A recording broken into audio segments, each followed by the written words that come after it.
Hey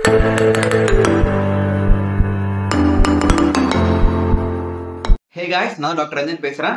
சைனால வந்து ஒரு 4-5 நாளுக்கு முன்னாடி வந்து HMP virus, human meta Nemo virus ஒரு வைரஸ் வந்து பயங்கரமா பரவிட்டு இருக்கு, கேசஸ் அதிகமாயிட்டு இருக்குன்னு சொல்லிட்டு ஒரு 4-5 டேஸ் பேக் வந்து நம்ம சோஷியல் மீடியா நியூஸ் எல்லாம் பார்த்துட்டு இருந்தோம். நம்மளும் வீடியோ போட்டிருந்தோம். இது இந்தியாவுக்கு வருமா வராதான்னு சொல்லிட்டு யோசிச்சுட்டே இருக்க டைம்ல இன்னைக்கு வந்து இந்தியால வந்து இந்த வைரஸ் கேசஸ் வந்து இந்தியாவுக்கு வந்து வந்திருக்குங்க.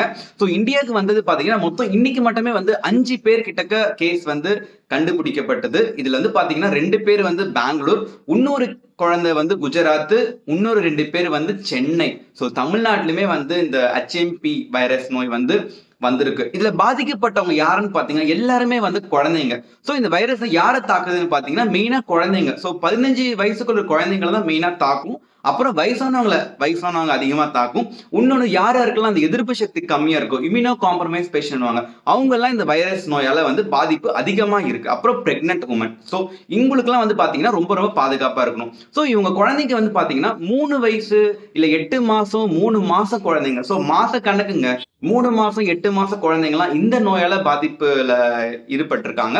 இதுல பாத்தீங்கன்னா ஒரு குழந்தை டிஸ்சார்ஜ் ஆகி போயிட்டாங்க, இன்னொரு குழந்தை ஹாஸ்பிட்டல் இருக்கிறாங்க. ரொம்ப சீரியஸா கிரிட்டிக்கல் ஆகல, பட் ஸ்டில் இந்த HMP வைரஸ் வந்து குழந்தைங்களை பாதிக்குது. ஸோ இந்த வீடியோல என்ன சொல்ல வரேன்னா, பேரண்ட்ஸ் எல்லாருமே வந்து குழந்தைங்களை பார்த்து சேஃப்கார்ட் பண்ணிக்கோங்க. குழந்தைங்க சிம்டம்ஸ் நோட்டீஸ் பண்ணுங்க. ஸோ குழந்தைங்களுக்கு வந்து சாதா காய்ச்சல், இரும்பல், சளி, கண்ணில் தண்ணி வருது, அப்புறம் வந்து தலைவலி, உடம்பு வலி, அப்புறம் மூச்சுட கஷ்டமா இருக்கு, இந்த பக்கம்லாம் வலிக்குதுன்னா பேரண்ட்ஸ் யாரும் சிம்டம்ஸ் வந்து இக்னோர் பண்ண வேணாம். ஸோ கண்டிப்பா பக்கத்துல இருக்க ஹாஸ்பிட்டலோ பீடியாட்ரிஷனோ போய் காமிக்க ரொம்ப நல்லது. இது வந்து வின்டர் சீசனு, இது மார்கழி குளிர், அதனால வந்து வின்டர்னால குளிர்காலத்தினால வந்து சாதா காய்ச்சல்னு சொல்லிட்டு அலட்சியமா விட வேணாம். ஸோ பேரண்ட்ஸ் தான் குழந்தைங்களை பார்த்துக்கணும். ஸோ இந்த சிம்டம்ஸ் நோட் பண்ணனா தயவு செஞ்சு இக்னோர் பண்ணாம பக்கத்துல இருக்க ஹாஸ்பிட்டல் டாக்டர் போய் காமிக்கிறது ரொம்ப ரொம்ப நல்லது.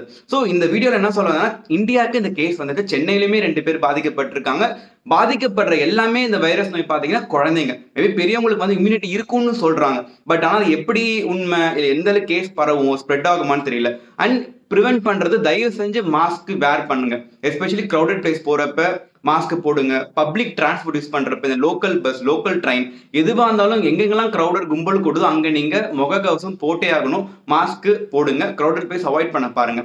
அப்புறம் இரும்புறப்ப, ஸ்னீஸ் பண்றப்பெல்லாம் வந்து தயவு செஞ்சு வந்து கையில கர்ச்சீஃப் வச்சுட்டு இது பண்ணுங்க. ஓப்பன் ஏர்ல வந்து இது பண்ணாங்க. ஸோ அது அடுத்தவங்களுக்கும் வராம இருக்கும். உங்களுக்கு உடம்பு சரியா போகுது, உங்களுக்கு இரும்பலோ இல்ல சளியோ இருந்தனா தயவு செஞ்சு தனிமைப்படுத்திக்கோங்க. தனிமைப்படுத்துறது நல்லது. ஏன்னா இப்பவே நம்ம இந்த விஷயங்கள் ப்ரிவென்ட் பண்ணாதான் அடுத்தது கேஸ் வந்து அதிகமா ஃபர்தரா வந்து இது பண்ணாம தடுக்க முடியும். ஸோ இந்த வீடியோல இதான் நண்பர்கள், இது பயப்படக்கூடிய ஒரு பேனிக்கான ஒரு வீடியோ கிடையாது, ஒரு அவேர்னஸ். ஸோ மேலும் இதே மாதிரி நிறைய விஷயங்கள் வந்து சேனலை பார்க்கலாம். நீங்கள் சப்ஸ்கிரைப் பண்ணிக்கோங்க. நிறைய ஹெல்த் அவேர்னஸ் பற்றி நான் வீடியோஸ் பேசிட்டு இருக்கோம். தயவு செஞ்சு வீடியோ வந்து எல்லாருக்கும் ஷேர் பண்ணுங்க. Thank you, by.